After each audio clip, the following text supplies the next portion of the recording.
What's up, everybody? I'm Chris Muzan, your financial coach, financial therapist, back with another BizBuzz Live.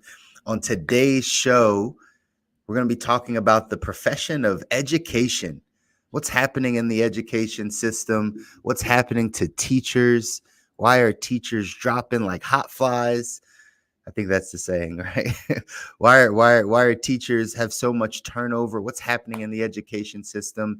And if you're a teacher or know a teacher, today is the show you're going to want to tap into. So stick around.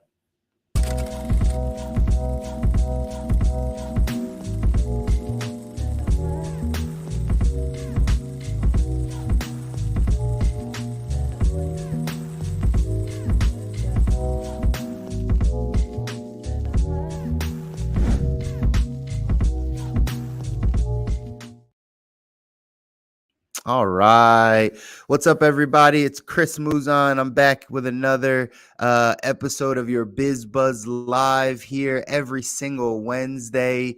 We go live to talk about all of the things in the industries that you're a part of, that's up and coming industries and entrepreneurship.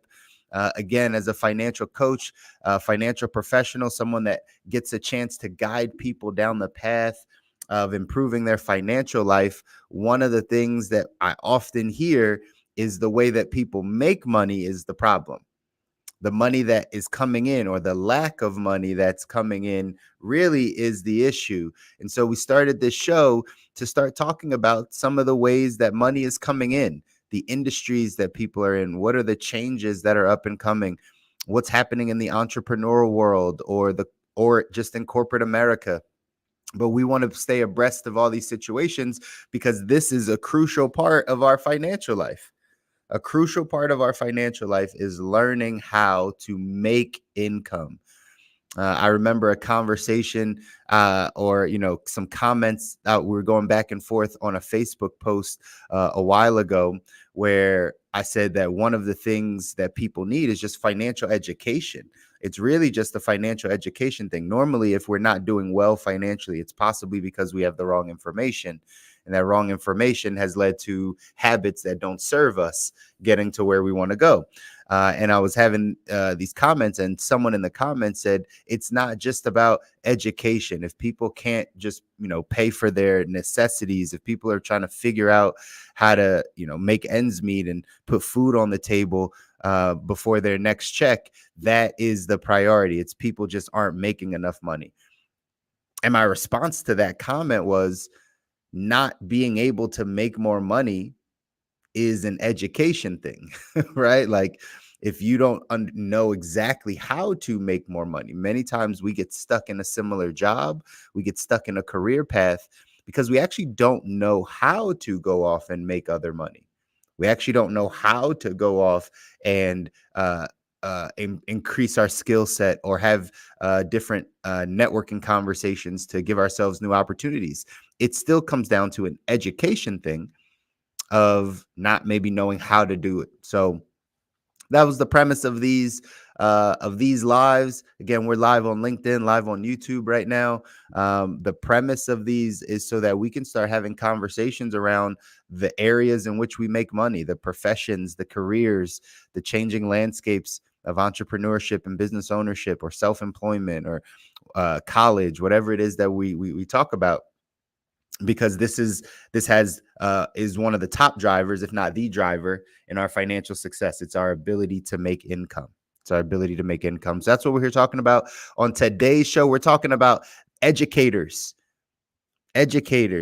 teachers that are continuing to leave, continuing to switch careers, continuing to say things like, I have a love for kids, I have a love for education, I have a love for, right, the students or the curriculum I teach, but the pay is not matching up. The things that I have to go through on a daily or weekly basis with the students, with, the institution that I work for, the money that I get paid is now no longer worth that work, or worth, right, the headache that we have to deal with. And we're seeing this on across lots of industries, but specifically today, talking a little bit more about the education side of things.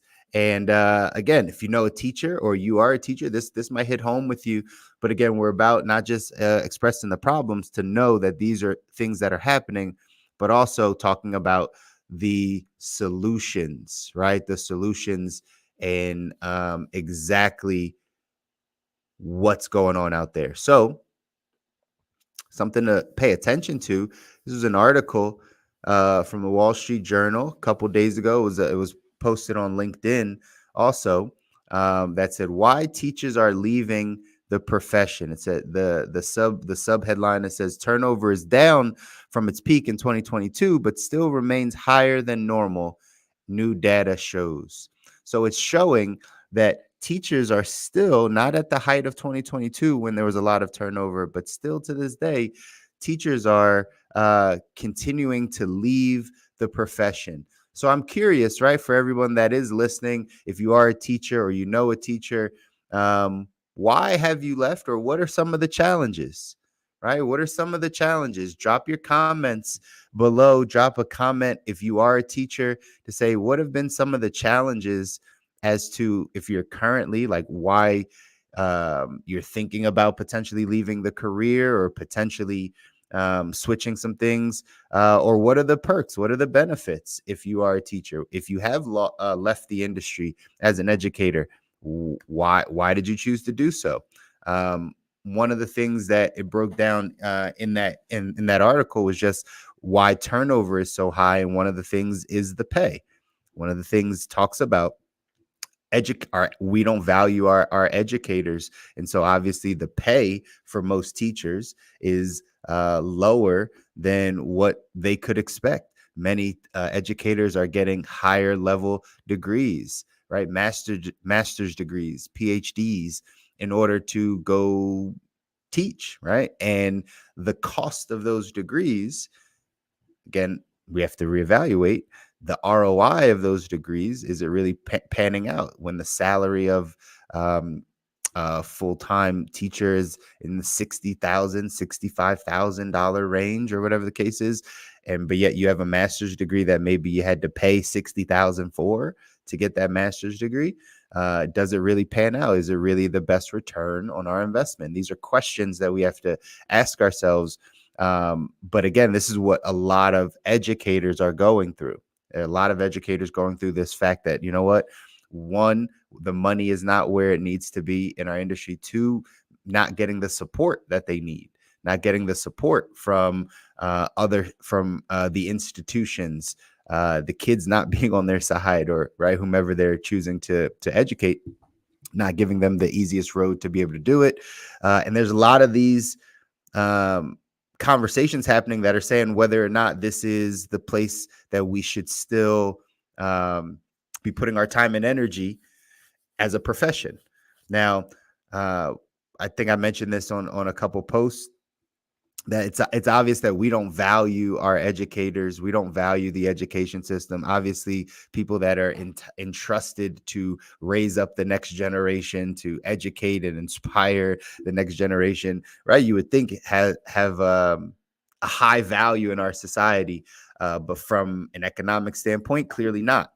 Clearly not. So, what are your options? That's the question. What are your options if you are an educator? If you were thinking about getting into education, if you've been in education for some time and the finances still aren't where you need them to be, well, then I would encourage you, just going down this path of understanding what your true value are, what your true skill sets, where they lie. I had this conversation with a couple educators right as the pandemic was happening, a little bit post pandemic, because obviously that's when we really saw the major kind of shift, or the major break in how bad our education system is, when kids couldn't go to school, and we didn't have the Wi-Fi or the computers, or right, the ability to actually educate the kids, to put it all back on the parents. Parents weren't equipped. They were used to passing off their responsibility to the teachers and the school for so long. So we saw all of this coming to light just a few years back. And one of the comments and the conversations that I had was that educators actually hold all of the power. They hold all of the power. They hold all of the leverage to actually get what they want. If it is more money, if it's a better work-life balance, if it's more support in the classroom, if it's more resources, like the educator actually holds all of the leverage. Before, it used to be that the institution held the leverage. The college that you work for, the university you work for, the school district that you work for, the principal or whatever it is, they held most of the power. But it's shifted now where the educator is the one that holds the power. The educator is the one that's needed to make sure that that student passes, that they understand, that they're doing the lesson plans and all those things. It's the educator. So if the schools, the institutions, right, the government, whatever it is not paying the educator what they're worth or what they feel like they're worth, well, then the educator has to take it upon themselves to make better opportunities for themselves. One way, I know it's against the system, and right, it's tough for a lot of educators that come from academia because most times you stay in academia. Um, but whomever can create the platforms where a child can get the best education from the best educators without necessarily going through the institution, I think that person's going to win, or that group of people is going to win in the education space. You see, before it used to be that the degree from Harvard or the degree from Penn or the degree from whatever college really held weight. And to some degree, some Ivy League degrees do still hold weight. But I think what's shifting is the fact that if you're the best language teacher, you're the best Spanish teacher, you're the best English teacher, you're the best math teacher, you're the best in science, you're the best in chemistry, like you're the best educator in that field that you do, that you educate.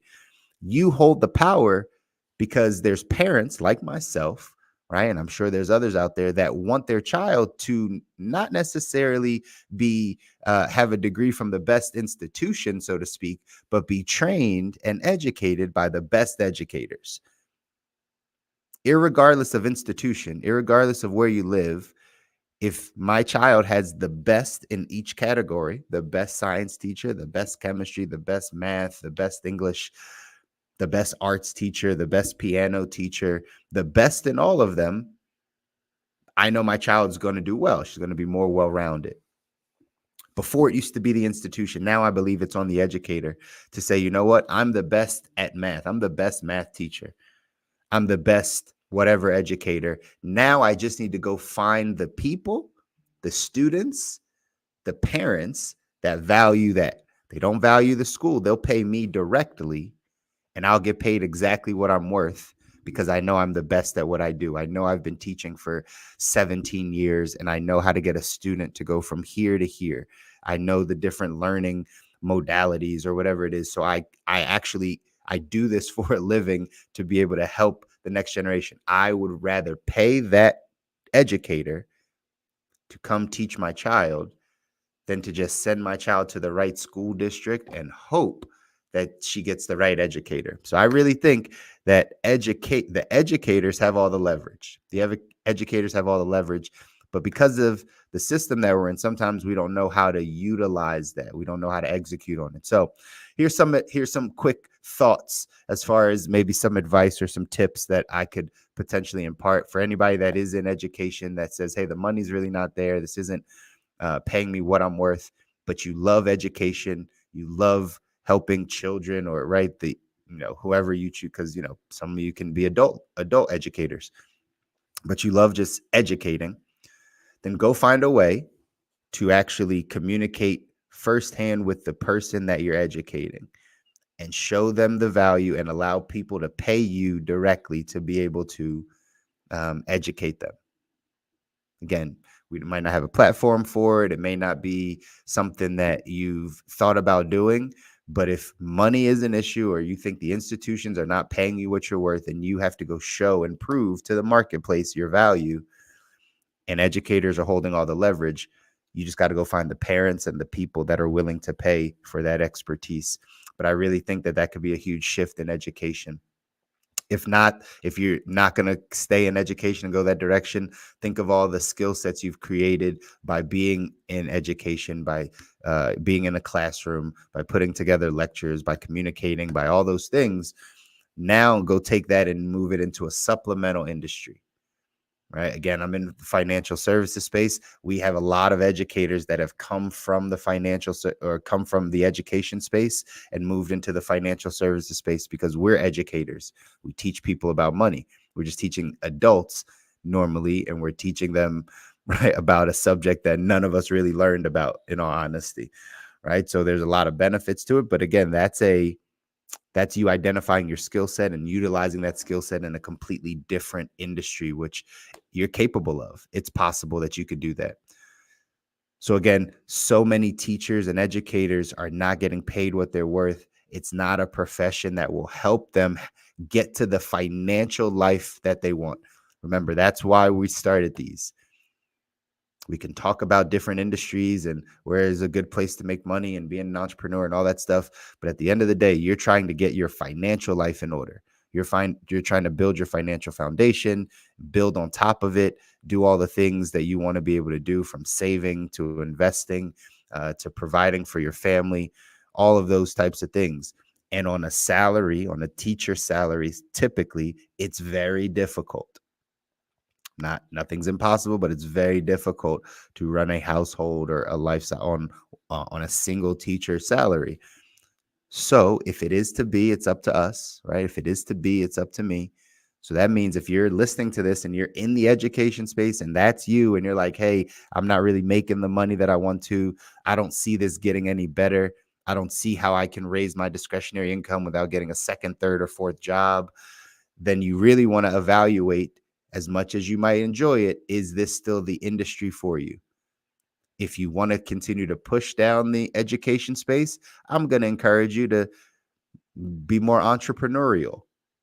Think more entrepreneurial. Think more about ownership. Think more about how you don't want to be the middleman, right? You don't want to be sitting in the institution where the principal and the board and all the people, they're the ones that are dictating your pay, how much support you get, the materials you have, how many kids are in your class. They're really just telling you kind of how that works, versus you saying, you know what, I'm very skilled in English literature. I'm very skilled in, some writing for this group of people. Now I'm going to go find the people that value this. Because if the institution doesn't, the government doesn't, they're not going to pay you what you're worth. Then you have to go out and find who values it and then have them pay you. The person that's closest to the end consumer normally wins in business. So if you are an educator and you have students that like you, that you can teach, you're closer to the end consumer, which means you have more leverage. You have more of the ability to keep them and to build something to monetize, to make money from that side of things. Versus if you just keep applying to the next university or applying to the next job that's a teaching position that's still not going to pay you what you're worth. It's still going to overrun you. It's still going to overwhelm you. And you're still not going to have the control to do what you need to do for the students, right? So those are some options. You can either stay in, learn how to change the system, right? Show yourself valuable to the other side, or you can use your skill sets elsewhere, take your talents to another place, another industry, but still keep the heart of education. You can still keep the heart of teaching. You can still keep the heart of helping the youth if that's what you choose to do, or adults. But at the end of the day, right, fixing your financial life, the career that you choose, will have a direct impact on how quickly you can fix your financial life. Sure, there's some things that you can do on your side, not living above your means, budgeting and tracking your money properly, paying yourself first, staying out of consumer debt. There's going to be some things you can personally do, but sometimes there's only so low you can go. There's only so much you can cut out. At another point in time, it's about, how do I make more money? Am I in the right field? Am I in the right career that's going to allow me to get to the place where I can be financially good? There's a lot of athletes that do this. Some of you guys don't even know that. There's a lot of athletes that don't like their profession. They actually don't like playing basketball or football or whatever thing that they've been playing for most of their life and happen to have a talent, and they don't like it, but they found that it's the only way. It's one of the main ways that they are going to be able to set their family up financially. So they'll sacrifice for a bit, and then it'll be able to set them up financially. Some people that have been groomed to go to college and go to school to directly go after the money. Those are the people that major in finance or major in accounting, or right. They go to school for things. They go directly out, go into Wall Street, start dealing with big firms, start getting around the money. They're literally only doing that because that was the way that they could secure their financial independence. That was the fastest way to say, I can make a high salary, I can keep my expenses low, and then I can go off and do the things I really want to do. So if the opposite is happening to you, you might love what you do, but it's not paying you. Then we have to figure out a plan of how to make money. You can either choose to make money doing it, or you can make money using your skill sets in a different industry and then come back to doing it later when money is not an option, right? Money is not something that you actually need. But we have to be mindful of this as we're going to fix our financial life. Again, as a financial coach, I have these conversations with people all the time. I just had a conversation yesterday with somebody where that was the bulk of the conversation, which was, there's nothing else we can lower, if we can't cut back on any of the fixed expenses, you're not going to sell your house, you're not going to move, you're not going to sell your car, you're not going to change, right? Any of the fixed expenses. And you say you don't do any of the variable expenses. You don't really eat out. You don't have any vices. You don't really do shopping. You really are a homebody. You don't do anything. And you still don't have enough money, still not enough discretionary income to save or to get yourself out of debt or to, right, build something, then the only real solution is to make more money. If there's nothing left to cut, if there's nothing left to cut out, and you're living at the bare minimum already, then the only solution is to make more money. And if the profession that you chose does not help you get to the lifestyle that you want, then you have to change professions. I know it's a hard conversation, something you thought you'd do for your whole life, something you went to college for, and the whole nine. But at a certain point in time, if the math ain't mathing, you got to move on.